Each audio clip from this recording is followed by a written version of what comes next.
Hey, everybody, welcome back to another episode of Samp Chance Wrestling. I'm your host, Bobby Sampson, joined as always, my man with the Mr. Master Plan. Sorry, Mr. Plan. Mr. Chance, Michael's Chance. How you doing, buddy, man? Doing pretty good yourself.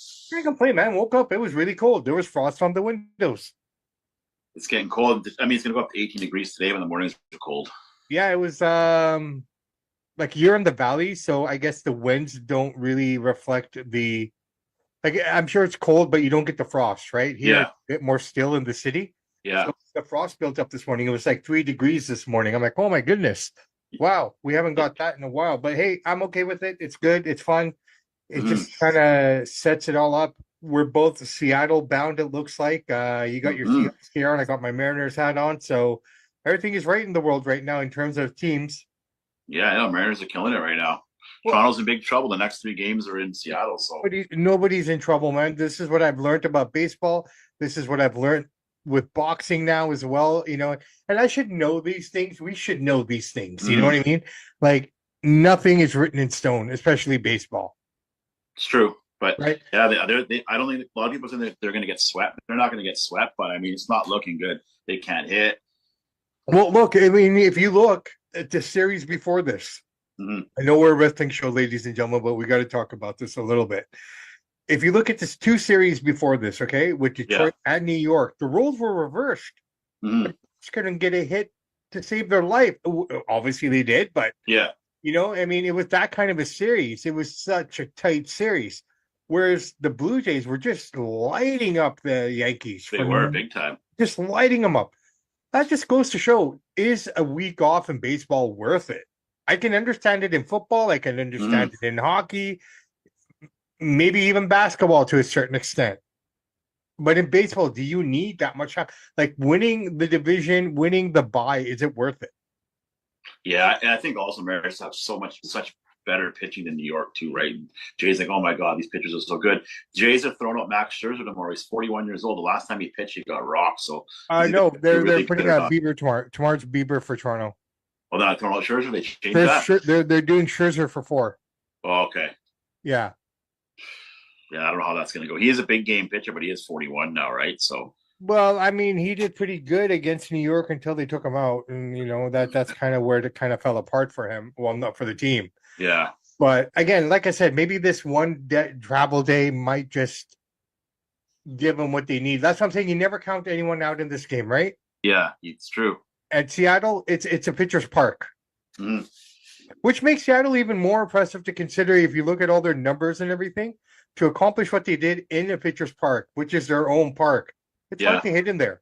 it So is. The roof will be open tomorrow too. It's going to be super sunny. So let's hope so, man. It's yeah, cold and sunny. But hey, let's talk about sunny. We had a show in Australia, Crown Jewel, Australia. And you know what? This is interesting because it's one thing for the UK and Europe and stuff like that. But when they start doing it in Australia, we're not getting these shows in real time, like in our time anymore. These shows are coming on at 5 o'clock in the morning. yeah.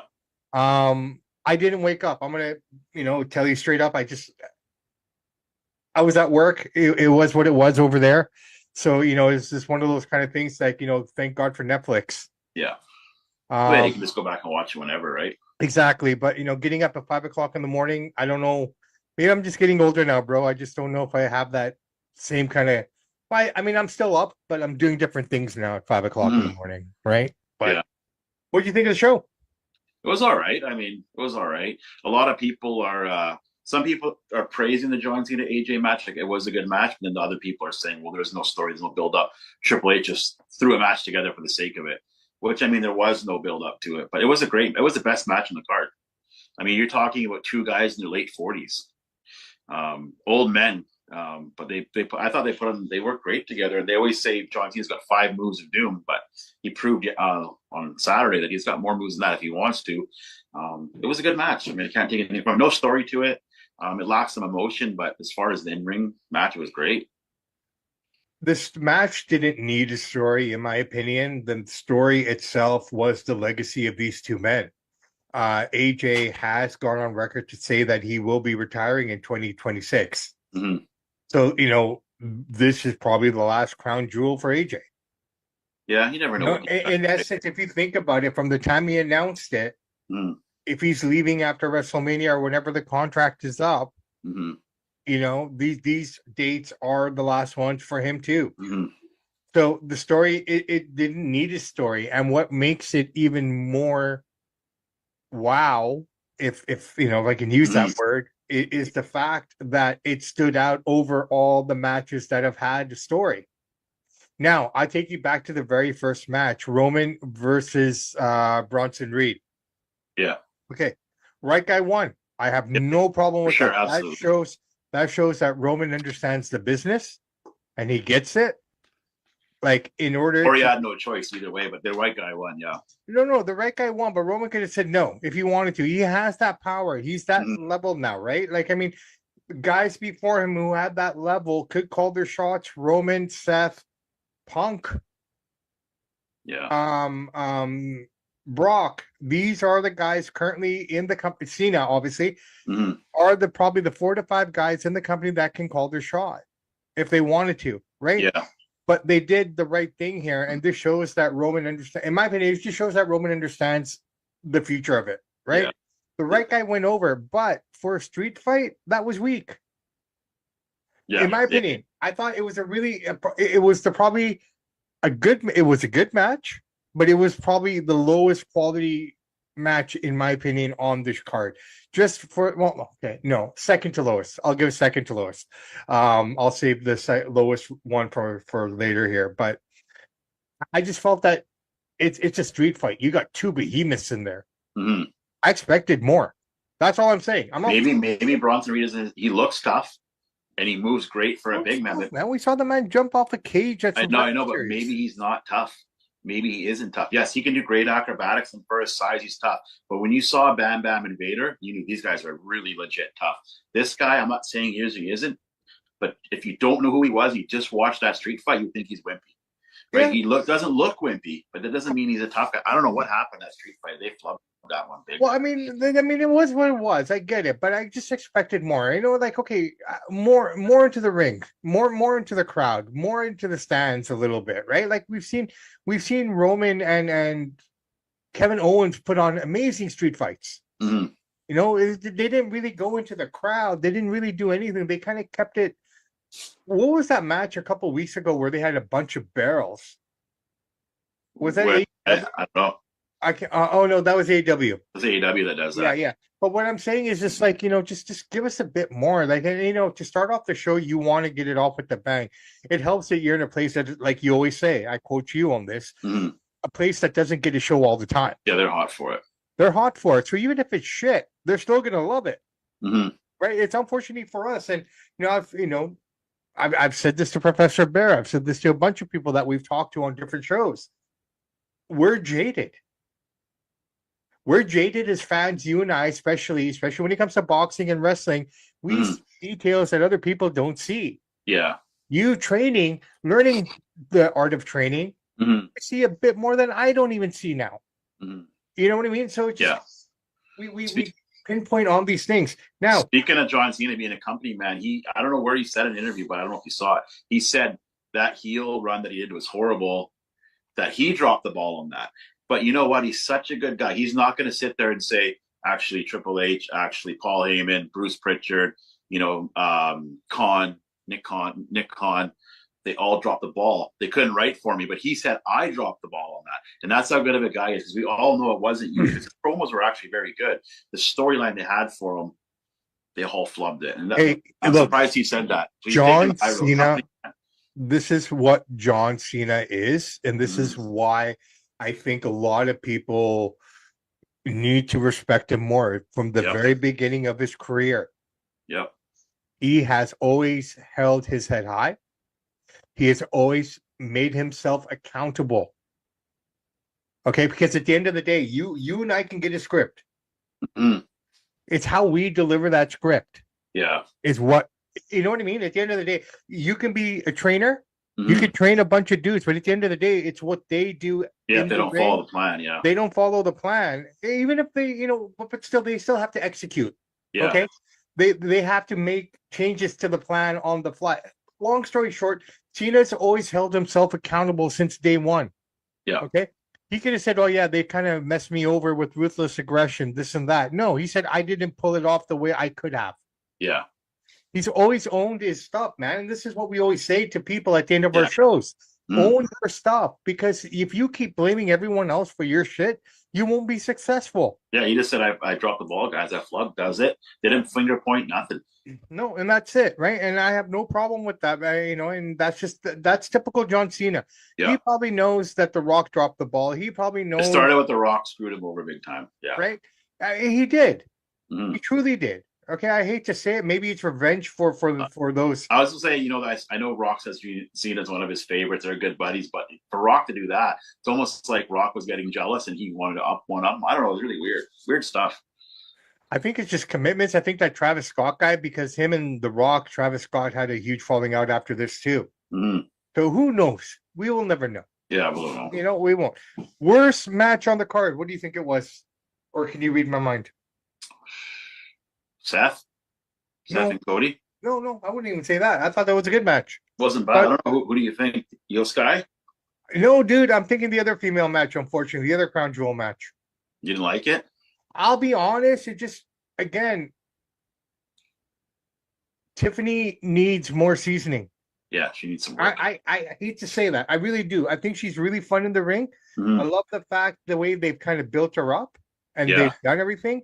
But there was this one point in the match where I think they called it home, where Tiffany hit her knees hard.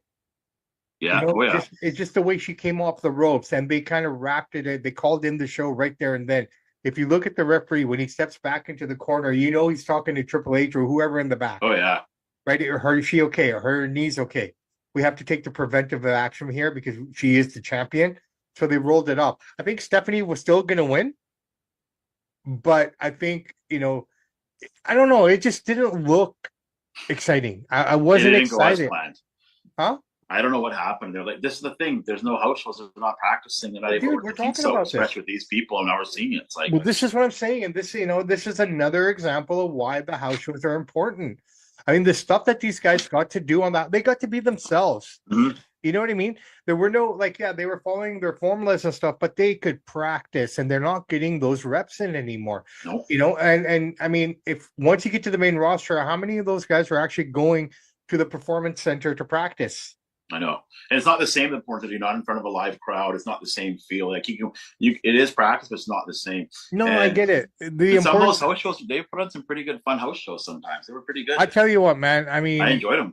House shows are essential parts of the big business here, and I think this is where, God, I feel like I'm skipping record here because we keep saying the same thing over and over again about because they keep doing the same stupid thing. If we didn't have, we wouldn't say it. But it's like you saw the Tiffany match. Why house shows are important. She should be out working that circuit and improving. You can see who the indie guys and girls are, and who are the manufactured stars are. Yeah, you know what I mean. Because the indie people have enough reps under their belt because they worked in bingo halls, in armories, in supermarket parking lots. Yep. You know what I mean? They've grinded, they put that time in, where these manufactured stars, and I hate to call them that because but what are they? They are manufactured stars, right? Yeah. When you're recruiting at universities and picking up track stars and soccer players who pardon me, example, Sol Ruka, current, speed champion, current women's NXT North American champion. Yeah. Never watched a lick of wrestling in her life until she was recruited. I know. That makes it tough. But she has the skill set because she's acrobatic, she's skillful, and blah, blah, blah. Brock Lesnar could get it, but yeah, it's very few that can do it. You got to be super athletic. He didn't grow up watching. Like Lesnar never saw wrestling in his life. Yeah, but Wrestler, Kurt Angle, those kind of guys that came in without the indie background still got the training because of the house shows. Yeah. Right? So this is just another example of it. Look, Stephanie winning, she's probably the winningest champion in WWE, at least on the women's side. Look at her year, man. NXT champion, NXT North American champion, Crown Jewel champion, WWE women's champion. Yeah, they're really getting behind her. Dude, she's the real deal, man. She's so She truly is the real deal. I mean, if you want to put it this way, she is the Mercedes Monet of the WWE in a way. Yeah, I But was just she's about to say racking that up actually. all their titles, right? Like she's done before she even came in. She was like carrying 4 or 5 straps. Yeah, she's Like doing well. the girl is legit. Like if you look at, I personally thought it was going to be Julia. To be the That next would have. big one. I thought Julia was going to be in the position that Stephanie is in right now. That Yeah, was what I thought when the two of them came together. I didn't picture Stephanie to be where she is and where Julia is. yeah, But that being said, if you look at what Julia is doing right now, she's great at where she is. yeah, she's doing all right. Right. Yeah, So, they got everything's behind Stephanie now, so let's see how well she can keep carrying on. well, I think the next step is here to have AJ or someone pick up the belt off of Becky, Yeah, put her in a program with Becky. yeah, get her up there. Yeah, Yeah, you want to elevate her, and you know what? In my opinion, I think Becky right now, if Bailey's the locker room leader for the girls, then Becky is that girl that you want to be in the ring with to elevate your game. I think it's almost time to wrap Bailey up here. She's been there out there a long. What's she been around 10 years now? Well, they've all been there 10 years. So It's you getting look at, tired. Like eventually, like in wrestling, you have a shelf life of like when you're really hot. Eventually, you kind of got to fade these I guys out. think, I think Bailey's coming full circle. I really do. She is coming full circle with her career and whatnot, and she's kind of working with Lyra, which is great because Mm-hmm. Lyra needs that too. Oh I yeah, think I think I think Tiffany needs someone like that with her mm-hmm. to kind of help her. And against nothing against Tiffany, they just threw her to the fire, and she's done a great job. Yeah, But you can see the levels here. Like there are levels to this. There truly, truly is. As choreographed or whatever you want to call it, there are truly levels to this game. All right, let's move on to Seth Rollins and Cody Rhodes. I had no problem with it. I loved Seth's gear. Did you recognize anything there? no, what was he wearing? Sort It of. was a combination of the last 3 fights he had against Cody. Oh, I see. Okay, I didn't So notice if that. you look at his tights, it's pieces of all 3 fights that he had that he combined into this gear. You had Oh, the polka dots, he had the tigers, and he had the WrestleMania boots that he had. I see what he did. Okay, that's So creative. That's good. right, so it was really good. Him coming out, the storyline there, very simply, I have to do this on my own. If I don't win this, what is division for? Blah blah blah. Right, that was the Yeah, storyline here.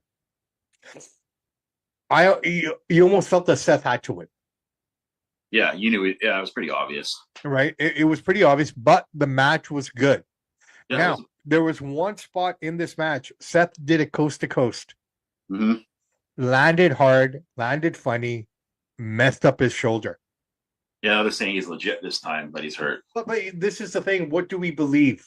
You know what I mean? Before we go any further here, how do we believe this is a legit injury now? Like, I mean, because the work spot was a shoot. The Could shoot be. was a But the work. last time his knee injury was legit. It just wasn't as bad as he thought it was going to be. It wasn't actually hurt his knee. The doctor said you don't need surgery. It's okay. But Yeah. they weren't sure. So I believe there's something to it for sure. I mean, there probably is, but it just kind of like has all of us second guessing. Okay, is this another work? Is this another blah blah Mm-hmm. blah?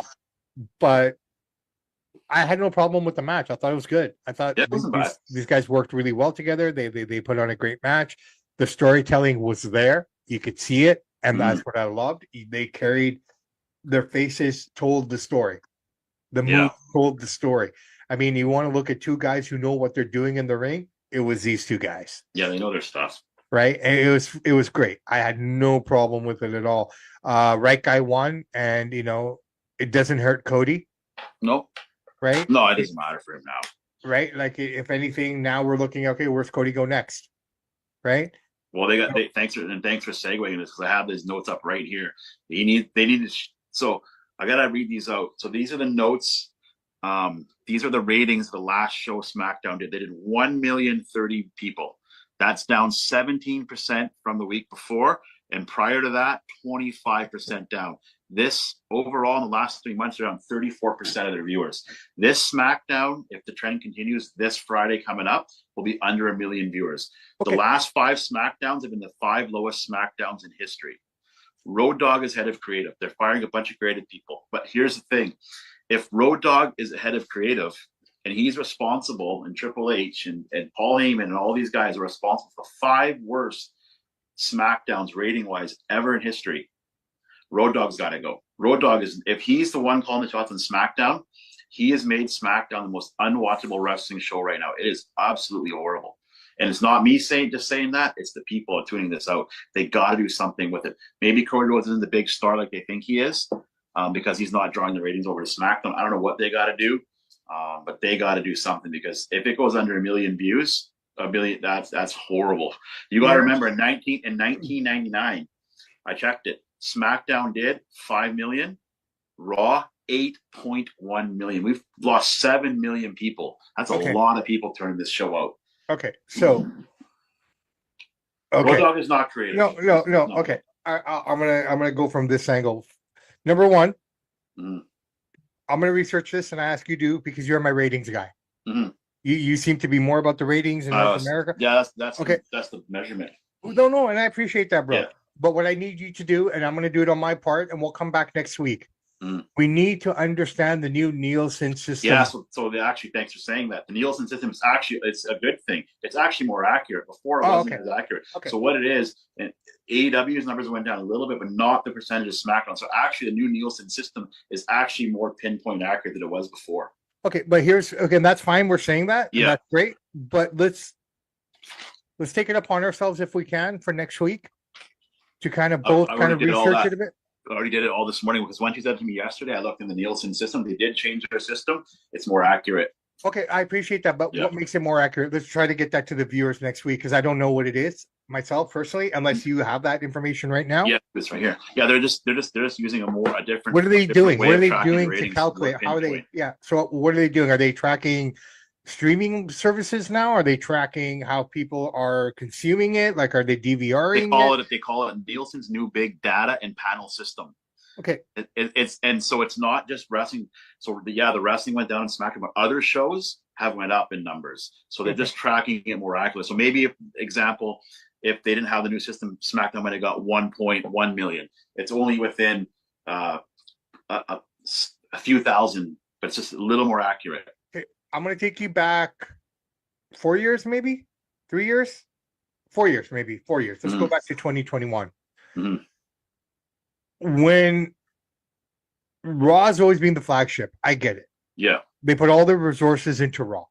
I get it. Okay. I'm not talking about the product or anything. I'm just talking about the back, how they think and what I've seen.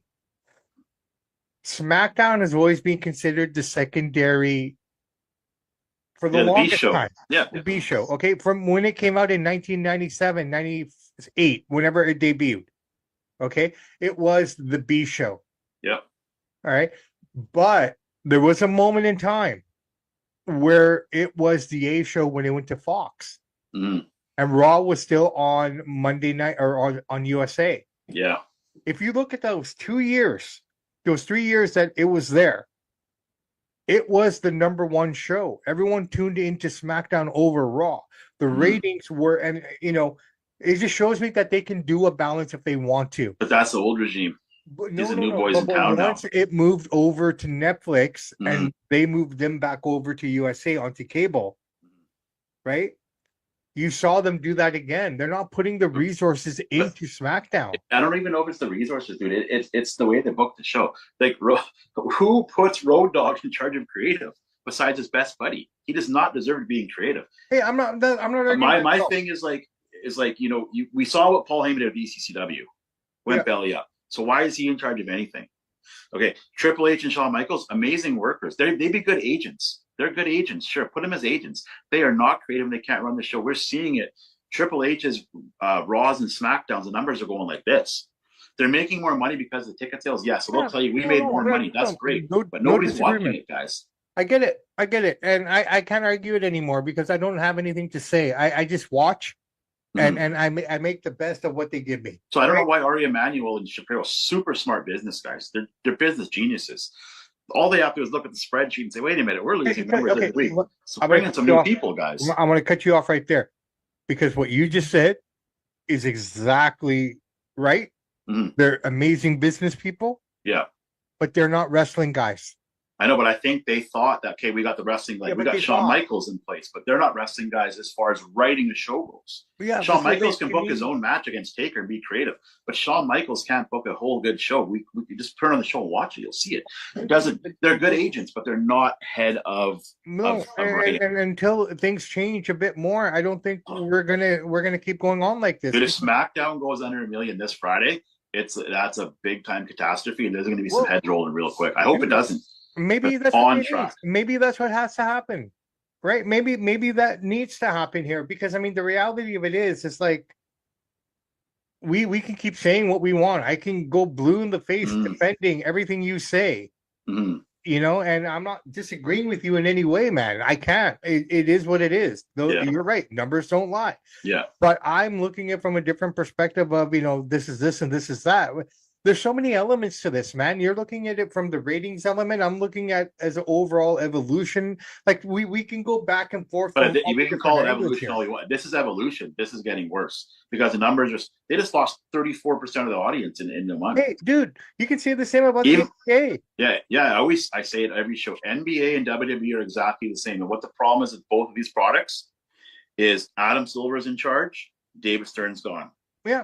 Ari Emanuel's in charge, Vince McMahon's gone. That's the problem right there. And so it. what they're doing now in NBA is they went really woke. They let the players do what they want. They flop, they whine, they cry. We turn it off. What does WWE do? These guys are crying in the ring. They're crying in the press conferences. The best thing about wrestling is when it's the most realistic as possible. When we're seeing, Pete Dunnes and guys like this beating up big guys, the average guy looks at that next. Until they understand that realism is part of wrestling, they're going to lose the ratings. If I may, though, every indie show I've ever been to, 90% of those guys look like they should be gardening in my house. Absolutely, 100%. Totally. I'm just saying, it goes right across the board, right? Like even here in Vancouver, with all due respect to the guys that we sponsor and yeah. No, I totally agree with that. There's about 3 or 4 that are big. Outside of maybe 2 or 3 guys on that roster, the rest of them. Yeah, they're in terrible shape. But that doesn't count as much because they have regular full-time jobs. When you're in the pros, your job is to be in shape. You live this part. These guys are like construction guys. They're short order cooks. So I understand that a little bit. Yeah. But when you're if you're trying to elevate yourself, though, that's what I'm saying. Now, okay, speaking of plumbers and stuff like that, Sammy, he's doing a great job on SmackDown with that US title. But is he though? He is. Nobody's watching. He's turning him off. What can he do though? He can only look. They can only do what they're supposed to do. Yeah, I'm not blaming Sammy, but I'm saying you're putting, and not just blaming Sammy, but you're putting these guys in spots where, you have to relate to the regular guy and the regular woman. And when you're trying to make me believe that a guy that looks like a piece of crap, like he looks like he's pale, he's hairy, he looks greasy, and you want me to believe he's entertaining, but he's a tough guy. Well, look, I tell you what, they've been on the road. SmackDown's been out of the country for a couple weeks. Yeah. Let's see what happens this week. I don't know. Let's see. I hope it doesn't go below 1 million. Well, I don't think it will. I think now we're only 30 viewers away. I think now with the weather change and everyone being more indoors now, maybe things will change. Let's see. I don't know. It's a tough call. It really it'll be close. It'll be close. All right. Io Sky and Rhea Ripley versus the Kabuki Warriors. Dude, I'm telling you, Asuka is doing some of her best work right now. Mm-hmm. She's working hard. She is hot. Like I'm not saying physically or anything like that. Yeah. I mean, she's attractive. Don't get me wrong. I'm just put my foot in my mouth. Mm-hmm. But she is hot in terms of what she's putting out right now. I love that character. That centipede paint like that she has. Like, oh, it's eerie, right? But the real story here is Kari. What do you mean? What do I mean? You have the turn. You have the story of Io. That confliction's over. She's with Rhea now. Okay, that's cemented. The real story here now, in my opinion, is watching how Kari navigates this landscape with Asuka. Yeah, like if you saw Raw last night, she got slapped in the face by Asuka. Yeah, I saw that. Right. Just little details, and she's still coming on strong for her. Yeah. She's still attacking, even at the end of Raw last night with Io or with Rhea Ripley about to demolish Asuka. You just got slapped by this girl. Why would you come to her aid? But she's still there. Yeah. right? Like, what's it going to take? You just got slapped across the face. That bump on her forehead is legit. It wasn't Hmm. paint. It wasn't makeup. It Yeah, it was a looks legit. legit Yeah, goose egg, right? that's good. And Helps with the story, right? dude, probably one of the I'm enjoying that story a lot. It helps a lot that that Io and Rhea are involved as well because they're two of my favorite female wrestlers. Mm. And I've enjoyed these girls before they even came up to the main roster. So They've been boys being talking about him for a while. I've been a huge fan of these two girls, and I love how they work together. I love everything about them. I mean, I know at this point my wife turns off the podcast. They're my hall pass. If we were to come up with a laminated card of 5 names in the wrestling world that are hall passes, Those are those two two of are them. 1 and 2, That's hilarious. right? You know what I mean? Like Yeah, that's like if I had a childhood crush, it would be on one of those girls. yeah, I yeah, don't know why. I just can't explain it. I think Rhea Ripley just represents Iron Maiden and all the heavy metal that I love. yeah. And Io is just that girl you want to take home. you know, with that smile that she has. Like she's just so Yes. sweet. And I'm not even thinking anything dirty. They're just I don't know, they're beacons to me. I don't know why. I can't explain it. Yeah. But Kari saying, man, this is the story here. I love to see where they go with this, how they elevate this, Mhm. because when that payoff comes off, that Kari Oscar match is going to be huge if they do this right. It could be. And they There's seem to good be doing payoff. it right on Raw. Whoever's in charge of creative over there, who's ever in charge of writing these stories that we're Mhm. seeing there, are really interesting. Yeah. Now, in terms of storylines, one storyline that I'm not too keen on, unless they kind of figure this out, are the Usos and Roman. What are we seeing there again? I don't know why we need to go down that road again. Let's be Like done with it's that. really interesting. But okay, before anything else, Mhm. the end of Raw last night. Do you think this has to do with the shoulder injury or not? But Braun Breaker destroyed Seth Rollins, No, I think destroying the Vision completely. no. I just think they trying to get a pop, trying to get some viral moments, shake the show up a little bit. I think they feel that that Vision thing was kind of going flat a little bit. So I think Well, why spark it it up? went flat at the fact that they separated, right? Yeah. Like So I it's mean, like they all and became their own they want entities. to they want to elevate Braun up. They're gonna like, you know what, we gotta create some new stars here. Braun's kind of fell in the background a little bit, so I'm why gonna not throw clear this out set to you. and let's do it. I like it. I'm gonna throw this out to you.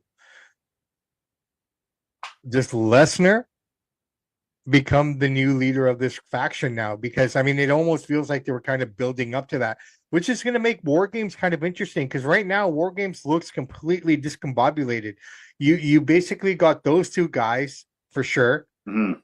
What are you going to have? Are you going to have a faction of guys that Heyman You can turned? throw. I don't know if Brock will join the Vision, but you can throw Brock on that team. Well, that's what I'm saying. I think I he'll can be a see part that. of that. I think Brock comes back. This is where Lesnar comes back now Yeah. as a part of the Vision, saying, "Hey, I got rid of everything." Like if you think about it, the way they got rid of Seth was very similar to how the Judgment Day got rid of Edge. Yeah. You know, so let's see where this goes. If this injury is legit, they're flying back now from Yeah. Perth. He's gonna go down, get it all checked out, see what's what. But if it's a legit injury, Mhm. This is an interesting swerve, right? This is what SmackDown needs. You want to get the ratings up, you turn Cody now. Yeah, well, Cody, like I've always said, he's a bit of a jerk off the camera. If you watch his reality show, it's got a little bit of he's kind of jerky, dresses like a Yeah. heel. No, you turn Cody. If ratings are such a big issue, I should have said this when we were talking about it. Mm. If ratings are that big of an issue right now, if this Yeah. is what's happening, you turn Cody this week. You know what, dude? If I'm Ari Emanuel, I call up Triple H right now. I say, I'm calling up your brother-in-law. I'm going to offer Shane a 3-month contract. We're going to do a real life story here. How you marry the boss's daughter and you're in charge and you shouldn't be in charge. Hey, We're going to bring realism here. I'm And I hearing trust me, if rumblings. that happens, the ratings will go right up. I'm hearing rumblings that Shano might come back. But I hope he comes back and they have a few because that's what people want to see. You can tell there's tension there. No, for sure, it probably is, man. But like I said, this is what Make I'm it, never, but like never say all never. the best stories you've ever had in wrestling, there is some realism to them, right? And there's a little real story there, so they can make some big money off. They don't even have to fight; they can just kick each other and punch each other a few times. Yeah, no, And one more 100%. thing, while we're talking about division, Paul Heyman came out on the Vince Russo show. He brought it up. Has threatened and sent cease and desist letters to Vince Russo because he's offended by I can't even say it, dude, because Vince calls him pale and like a penguin and a walrus and stuff, and his feelings are so hurt that he has to threaten to sue him for defamation. It's just an opinion, Paul. Like, come on, grow up, man. You're a grown man. I mean, so bad. I can't stand that guy. His look, stick is growing so we live in a woke world. We live in a soft world. Okay. I had this conversation a few days ago on the phone with a friend of mine about this, and obviously I got about a few years on you. Mm-hmm. Okay. And a lot changes in a few years. Oh yeah. Okay. Yeah. But when I was a little kid, when I was legit little kid, yeah. Okay. In the 80s. Yes, I'm that old. In the 80s and whatnot. As a child, I could tell when someone meant something and when someone didn't mean something. Yeah. Okay. We grew up at a time, brother. Yeah. Being a man of color, people with loose tongues would say derogatory comments all the time to us. Oh, I bet. Yeah. Okay. And parents did it too. They did it in front of their parents. And it was accepted because that was the norm. That was the way culture worked. Yeah. Okay. If you and I were friends in the 80s and you came up to me, and I'm going to say it because I can, if you call me a Punjab or a Hindu or curry breath or whatever, yeah, I could tell if you meant it or if you were saying it in a friendly way, like, hey, you Hindu? Yeah. Right? Opposed to, hey, you Hindu. You know what I mean? What's funny is I hear brown guys call each other that all the time, like black guys call it the N-word. You notice that? Yeah, I do. And I don't do that because I don't subscribe to it, right? But I heard, I was watching baseball yesterday. I heard it 100 times. Hey, dude, I get it. And I've been in situations where I'm standing there. Hey, have you seen that group of Hindus? I'm like, no, I the only Hindu I see is standing in front of me. It's they don't like all these guys are actually, they're Sikhs, not even actual Hindus. They're Sikhs. Exactly. And that's the worst thing. You want to look at a Hindu? Right here. Yeah. But these guys are Sikhs that are saying it. But I mean, okay, we were not going to get political or not. But I know what you mean. But you know what I'm saying? It was more the norm, yeah. Best story I can give you is when I was a young boy, I was 8 or 10, and my dad and I went into a machine shop owned by Italians. Yeah. Okay. My dad had a manufacturing business at the time. We had to get a machine fixed. These guys were the best workers at that time. Yeah. Okay? My dad walks into the store. Guy looks up. He goes, "Hey, fucking Hindu, how you doing, buddy?" Right? Yeah. My dad looks at him. Well, what's going on to you, Italian wop bastard? Blah blah blah. Back and forth. I got my fist ready. Yeah. Thinking shit. Okay, something's gonna go down. They get closer to each other, and then they hug. Yeah. Right? Laughing, having fun, yeah. And having fun because that was a different time. Now, people are offended if you pick blue M&Ms over red M&Ms. Oh, how can you do that? This is so wrong. You hurt my feelings. That's what we live in. So for Paul Heyman, to wrap this up, for Paul Heyman to have him, a man who comes from our generation, if not beyond that, a little bit further. Years on you. Come on, man. I guess Vince I guess he's getting under his skin. I guess he pays attention to what Vince is saying. It's like, dude, it's just an opinion. You don't have to like the guy, but you threaten to sue him because he called you a walrus. Come on, man. Yeah. Okay, so look, we've gone on nauseum here. We've talked a lot about different things here, but I tell you what, we do have AEW coming up this weekend as well. Okay, we have Wrestle Dream coming up this weekend on the 18th. This is the third installment of the show. Now, normally at this point, we would preview the card and give our predictions. But I'm going to be honest with you, brother man. I want to see what happens on Dynamite this Wednesday because we still have a full show. And I noticed that a lot of times at recording, we don't have the full list or the full complement of everything. Yeah, because we're doing this before Dynamite. Right. So what we're going to do is, if it's okay with you, we're going to come out with a quick show, a quick hit Friday, early Saturday morning. Yeah.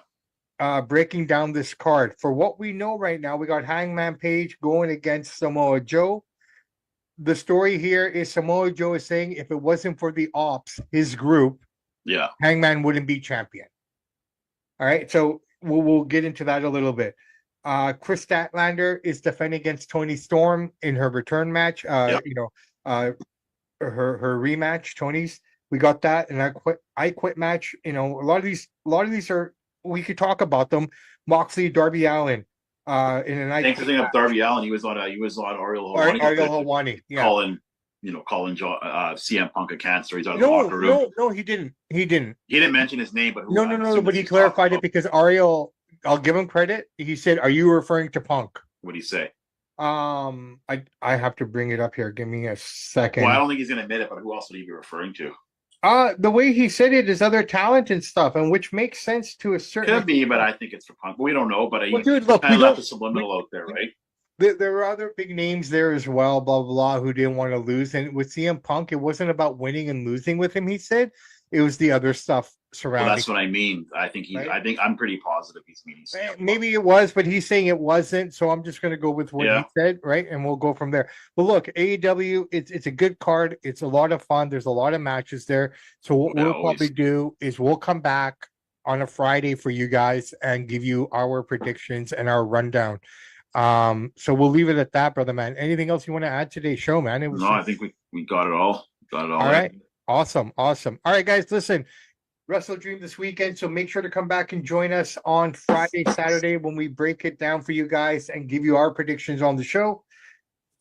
Other than that, man, I think this is it. My name is Bobby Sampson. He's Mr. Chance Michaels. In the words of the great ACDC, those that download, like, subscribe to the podcast, we salute you. We do salute you, and I leave everyone with this question: what of the vision? Where does this go? I'm kind of curious to see how this builds up. Survivor Series is the next big show in San Diego, so we have time now. In between that, we basically got a month to build this up. Right now, I have no idea what that Survivor Series match is going to look like. No idea either. Right, and this is kind of nice because normally by now, like last year for the Vancouver Survivor Series, we knew it was going to be the old bloodline versus the new bloodline. Yeah. How things have changed in a year where that new bloodline, the MFTs, where they are now. Wrestling changed quick. It goes quick. They're doing good though, man. I mean, they're doing their thing. They've separated. If anyone has done a great job of removing himself from that, it's Solo. I don't think we give the guy enough credit. He must be in the doghouse because he was riding high for a bit and they kind of knocked him down a little bit. They started that thing with the Wyatt Six. Back up again, yeah. It's up. They at the end of SmackDown, and this was a good moment. And this is the sad part that people didn't see it. Some of the stuff that they're putting out there is actually not that bad. That showdown between the Wyatt Sick and the MFTs, they came out in the face paint too. Yeah, I saw that. Yeah, that's pretty cool. I thought that was pretty cool. I think it's a lack of big stars on SmackDown. We got to get a couple stars out there to get people to tune in. This is what they do. They front loaded Raw, and they took everything from SmackDown and front loaded Raw. That's what they did. All right, guys, that's it. I don't have anything else that we need to talk about. I think we've covered all the details of the week, everything in between. I guess we'll just wait to see what SmackDown does this weekend. If the ratings go up, we'll find out. New writers are coming in. I'm going to study the Nielsen system a little bit more myself to understand it better. So with that being said, I'm Bobby Sampson. He's Mr. Chance Michaels. In the words of the great ACDC, those that download, like, and subscribe to the podcast, we salute you. We do salute you. And guys and girls, like I said before, as we referenced John Cena, be accountable for your own actions, ladies and gentlemen. Even if you're wrong, be accountable for your part. Don't ever not fight for what you believe is right. That's what I'm saying here. Yeah. But be accountable when you are wrong. And be accountable for your own actions, because at the end of the day, your own actions dictate where your life is going to go. Yeah. Very simply put, just keep working hard, believe in yourself, the fruits will come. An apple tree does not give fruit in the first 5 years that it's growing. Yeah. It takes time. Quality takes time. Good things take time. If things didn't take time, then this world would be flooded with diamonds. Samp Chance are out.